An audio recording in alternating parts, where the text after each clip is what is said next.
Bonjour à toi et bienvenue dans ce nouveau coup de type, le 6e coup de type qui portera sur Blender.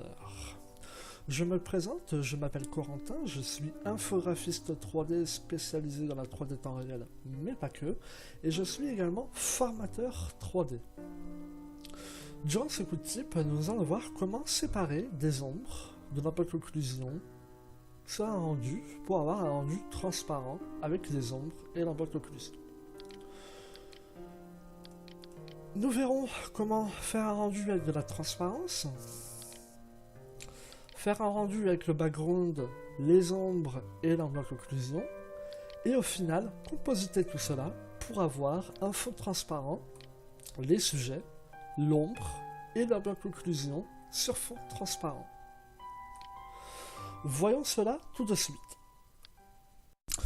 Bien, commençons. Faisons un petit tour du setup actuel. Donc, j'ai une scène, d'accord, avec un éclairage HDRI et un sun directionnel pour avoir une ombre portée bien distincte, qui a été réglée de manière à ce que l'ombre parte bien nette et se dégrade, s'étale au fur et à mesure.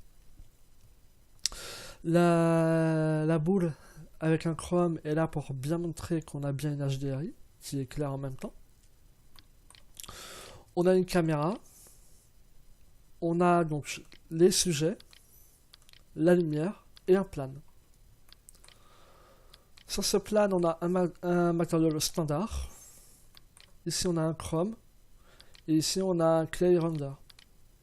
Un clay matériel, pour être plus précis. La caméra n'a rien de spécifique. Il n'y a pas de ZDF d'appliquer. En termes de rendu, on est sur du 350 par 500, multiplié par 2.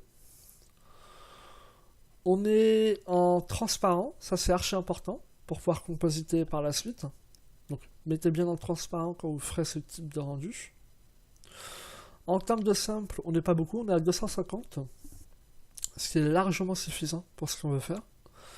En preview, je suis à 15, un seed 1 et j'ai activé le seed. Au niveau de mon environnement, j'ai multiple importance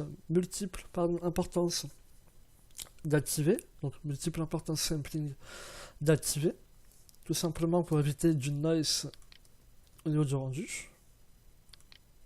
Vous voyez la différence entre les deux. Entre autres, ce n'est pas le seul paramètre à modifier, mais c'est l'un des plus importants. Parce que là, HDRI bouffe énormément, en fait. Avec une map resolution à 1024. J'ai un premier layer avec mon sujet, ma lumière et ma caméra, on s'en fout, ils peuvent être sur un layer différent. Sur le premier layer, on a donc les sujets, et sur le deuxième layer, j'ai mon background. Donc j'active mes deux layers pour avoir le background et mes sujets d'activer.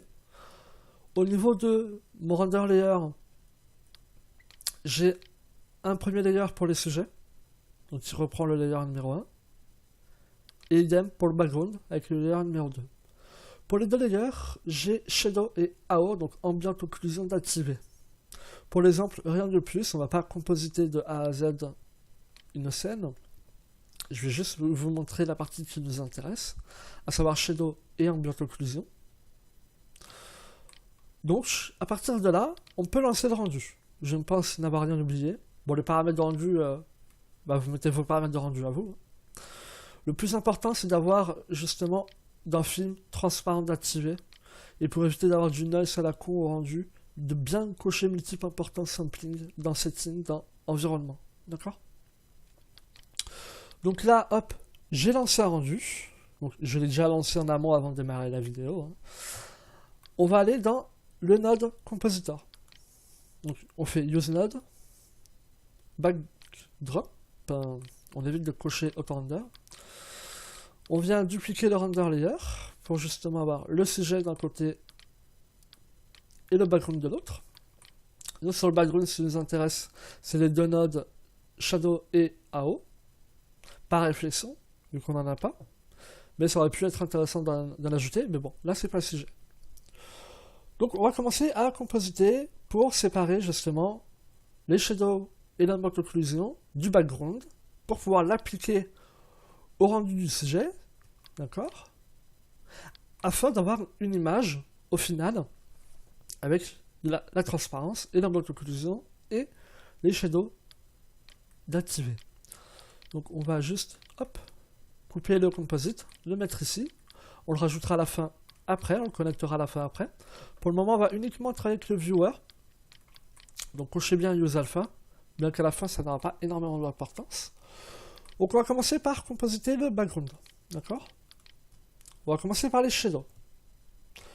On va commencer par ajouter un color ramp. Le color ramp va avoir l'effet d'un niveau, d'un level dans Photoshop. C'est exactement la même chose. Plus on va aller vers le blanc avec la pipette noire, plus le rendu va durcir. D'accord? Et inversement. C'est exactement comme le level ou le curve, si vous préférez, dans Photoshop. Mais je préfère... Pardon. Je préfère prendre l'exemple du level. Le color ramp va nous permettre justement de régler un petit peu les shadows, l'étalage notamment, et le marquage des shadows. On va ajouter un node invert. On va juste augmenter légèrement, j'ai oublié de le faire avant d'ajouter le node invert. Le node invert va permettre donc d'inverser de couleur. Donc bien cocher RGB, pas alpha, RGB, d'accord? Le node invert va justement donc inverser les couleurs. Nous, ce qui nous intéresse, vu qu'après on va précomposer cela dans un combine RGBA, donc l'alpha va nous intéresser, et c'est justement cette passe de shadow qu'on transforme finalement en alpha, qu'on a donc les ombres en blanc afin de les voir, et tout le reste en noir, c'est ce qui ne sera pas visible au rendu final. On va ajouter un petit blur. Alors c'est pas obligé si vous laissez assez de simple. Bon là j'en ai mis 250, c'était déjà pas mal. Mais on voit encore du grain notamment à ce niveau-là. Plus vos simples sont poussés, moins vous aurez besoin d'un blur. Et si vous faites des rendus rapides, ajoutez un petit blur. De pas beaucoup, hein. Vous le mettez à 5. 5 et 5. Ça va juste peaufiner un peu les shadows. Et plus vous montez vos simples rendus, bah directement vous l'enlevez, quoi, vous le désactivez. Ici par exemple, je vais le désactiver pour le moment. Et on va ajouter un node multiply, donc mat. Chloup, on va passer en multiply. Le node multiply va nous permettre de justement diminuer, hop, si je mets 0, 0.1, ou justement accentuer la présence des ombres au rendu. Là on va le laisser à 1 pour le moment. On va ajouter un mix node. Là on a composité en fait nos shadows. Nos shadows sont prêts, donc on peut mettre une frame, CTRL-J. Oups, j'ai mis le mix dedans, il faut pas, juste cela. On va renommer ça en shadow. Parfait. On vient dupliquer la frame et les nodes à l'intérieur, parce que c'est exactement les mêmes nodes qu'on va prendre pour l'enveloppe occlusion. Donc on renomme la frame en AO. On vient connecter l'enveloppe occlusion au color ramp que nous venons de dupliquer avec la frame. Et le multiply, pareil, on vient le connecter au mix qu'on met en add. D'accord? Donc pour le moment, ça fait un peu fouillis. Ça, c'est l'enveloppe occlusion. Ok, très bien. Là, on va pouvoir par contre abuser encore et encore de notre color ramp.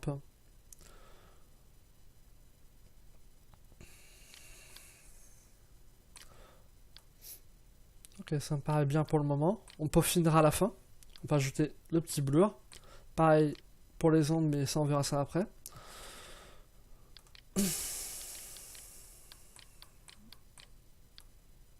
Comme ceci. Donc là on peut venir, hop, use alpha. Alors, pourquoi ça ne marche pas pour le moment? Donc là, on a bien additionné nos ombres avec un bloc occlusion. Mais ça marche pas pour le moment. Il va falloir venir ajouter un node combine RGBA. Afin de décomposer en fait notre channel. Parce que même si pour le moment il est en noir et blanc, il a toujours en mémoire les infos donc, du channel R, G, B et A, forcément. Ici, nous allons prendre le channel A, que nous allons affilier à notre node, et nous allons voir ce que ça fait pour le moment. Voilà. On obtient en fait tout simplement la résulte, donc le résultat de notre mélange de nodes et de passes, donc de shadow et d'AO. Décomposé, ça donne une passe alpha qui permet aux zones noires de disparaître et aux zones blanches d'apparaître. On va prendre ces deux nodes, on va créer une frame qu'on va appeler mix ou blend, comme vous voulez. Blend pour le petit clin d'œil à Blender, Blender, c'est la fête. Hop là, on va pouvoir continuer, donc cochez bien use alpha. Ah, ça me fait chier, hop, je vais peut-être agrandir le node, voilà. Ah, mais zut, mes crottes de bic. Ah, je sais pas que je clique là, en fait, ça le désactive. C'est chiant, ça, par contre. C'est la hitbox de la case qui est mal foutue. Qu'est-ce qu'ils ont branlé, les développeurs. Ah, je les taunte un peu. C'est pas méchant. Maintenant, on va voir comment faire pour rajouter, justement, la passe des sujets. Parce que si on fait un mix, d'accord, on ajoute la passe des sujets. Là, je vous souhaite bon courage, même si l'alpha est activé, vu qu'on est en transparent, d'accord. Là, je vous souhaite bon courage pour combiner les deux. Vous ne pourrez pas, tout simplement. Même si vous activez la transparence, que vous changez le mode, vous ne pourrez pas.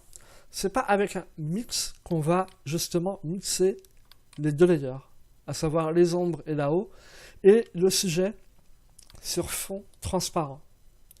On va utiliser le node qu'on appelle Alpha Over. Alpha Over va permettre de prémultiplier en fait la passe alpha. Donc c'est exactement comme un mix en fait, sauf que sur le premier node, on va passer la bloc occlusion et les shadows, d'accord. Et sur le background, nous allons utiliser le render layer. Et à partir de ce moment-là, nous avons nos sujets, les ombres portées et l'ambient occlusion d'activer. Hop, ça on va le mettre de côté comme ça. Donc maintenant, sur cette branche de node, vous faites votre compositing à partir du layer sujet. D'accord. Donc si par exemple vous voulez accentuer les ombres, shadow, un multiply, idem pour là-haut, d'accord. Hop, on va diminuer. Alors bien évidemment, normalement, on fait le compositing à partir de différentes passes. Là, j'ai que la beauty et par-dessus, j'ai ajouté les ombres et l'enveloppe occlusion pour la partie sujet. C'est pas ce qu'il y a à faire naturellement. C'est pour ça qu'on va le retirer. Mais toutefois, voilà, vous pouvez après, dans cette partie-là, de vos nodes, ajouter et compositer vos différents layers. Ça n'affectera pas les ombres. Donc, notre compositing nodal, au niveau des ombres, est ici. D'accord? Et une fois que vous avez composité vos sujets, avec les bons layers, pour faire ce qu'on appelle un compositing des post-effects, donc tout ce qui peut être aberration chromatique, retouche colorimétrique, etc., se fait entre l'alpha over et le viewer. Il se fait entre, d'accord? Pas pendant. Là, vous compositez uniquement vos passes. Une fois les passes compositées, alors certaines passes demanderont peut-être un contraste un peu plus élevé, naturellement. Mais là, vraiment, je parle pour les post-effects compositing. C'est ici, entre l'alpha over et le viewer que ça se passe. C'est également ici, entre l'alpha over et le viewer, qu'on va pouvoir, cette fois-ci, ajouter un background. D'accord? Ici aussi, on ne pourra pas, à partir d'ici, avec un mix, compositer un background, nos sujets et les ombres. Il va falloir, comme nous venons de le voir, ajouter un alpha over. Et c'est sur l'alpha over qu'on va pouvoir, tout simplement, créer un background. Donc là, je l'ai mis sur la deuxième entrée, pour qu'on ait le background derrière. Alors je pourrais éventuellement cocher convert prémule, mais on n'en a pas besoin. Donc on s'en fout. Et ici, on peut changer la couleur du background comme on veut, naturellement. Hein? On peut également mettre un color ramp, etc., etc. Par exemple, on va mettre ce bleu. Et à partir d'ici, on va pouvoir commencer à modifier un peu l'intensité de notre bloc d'occlusion, par exemple. Hein, on va resserrer un peu notre bloc d'occlusion. On va diminuer un peu son opacité. On va également mieux compositer nos ombres. Voilà, pourquoi pas les étaler un peu plus comme ceci. On va diminuer l'opacité également, pour coller davantage au type de rendu qu'on est en train de faire. On va réactiver le blur, histoire d'avoir une ombre beaucoup plus douce. Hop là, là on est sans blur, pardon. Là on est avec blur. Donc là on est vraiment sur quelque chose de plutôt doux. Ce qui évite de rajouter des samples et d'avoir une durée de rendu beaucoup trop longue. Donc voilà comment on fait pour compositer un petit peu un sujet, des ombres, afin de pouvoir sortir une image, justement, avec uniquement ces parties-là, on peut le faire. Hein. On va pouvoir ajouter, hop, ici, les images. On va recocher, avant que j'oublie, le compositing. Ok, donc là, hop, on va juste rapprocher ça. Ici. Use alpha. Putain, cette height box me casse les noix. Ah. Hop, on va aller dans Viewer Node ou Render Result pour le coup. Là, on va aller dans Viewer Node. On va faire F3. Oh, ma tête. Alors, on va le renommer Render Tuto. Save image as. En PNG RGB A pour la couche alpha active. Compression 0. On fait OK. On va aller dans Photoshop. On va ouvrir Render Tuto. Hop là. Et ici, on a bien donc une image, avec de la transparence, nos sujets et nos ombres. Donc si je mets un dégradé, par exemple, un joli dégradé bien moche. Oh que oui qu'il est moche mon dégradé. Mais on s'en fout. Donc du coup voilà, on peut compositer comme ça. Donc c'est archi intéressant, notamment pour des rendus que je suis en train de faire, notamment pour un client. Donc si je vais sur mon portfolio, portfolio, c'est la technique que j'ai utilisée pour ce client, pour les rendus de ce client. Parce qu'il fallait un background qui soit transparent avec les ondes portées et l'enveloppe occlusion. Donc voilà, ici on voit bien qu'on a notre sujet, on a nos ombres et l'enveloppe occlusion, et le background a été ajouté dans Photoshop. Donc ça, le background il peut être changé n'importe comment, sans recalculer le rendu, donc c'est plutôt cool. Donc voilà, je vous laisse le blend avec les nodes d'activer. Donc là, vous n'aurez plus qu'à faire un rendu pour justement avoir ce qu'on a là. Décortiquer les nodes, n'hésitez pas. Et puis, bah écoutez, bon blend à vous. Et puis, bah, on s'arrête là et on se quitte pour ce quick tip. Voilà, je vous dis à très bientôt. Au revoir.